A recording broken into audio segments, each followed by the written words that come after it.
de Ledicia, senón tamén dun fondo agradecemento. Grazas por confiar en min para ser hoxe a voz que inaugura esta festa. Non hai maior privilexio que falar dende o cariño, dende o respeto e dende o orgullo profundo que sinto por esta terra e por Galicia, coa que sempre me sentín identificada e unida en cada competición e en cada logro. Como piragüista, percorrín moitos ríos e encoros, e algúns deles deixaron unha pegada en min. Aquí en Valdeorras, sendo aínda unha nena, participei nunha competición provincial. E como esquecer o descenso internacional do Sil. O río Sil ensinoume grandes leccións: resistencia, respeto, armonía e prazer pola natureza. Pero máis alá do deporte, o Sil é un río que dá vida, que nutre e que une.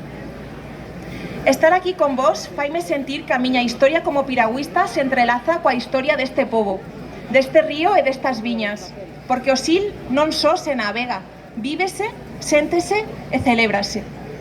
Hoxe, reúnenos o orgullo dunha terra xenerosa, de viñas bellas, de raíces fondas, de xeracións que labraron esta comarca coas súas mans, coa súa alma e co seu viño.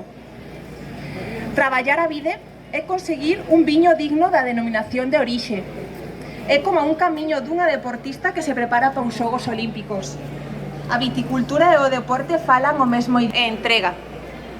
É unha historia de esforzo, de amor por unha meta que parece lonxana, pero que se leva dentro dende o primeiro.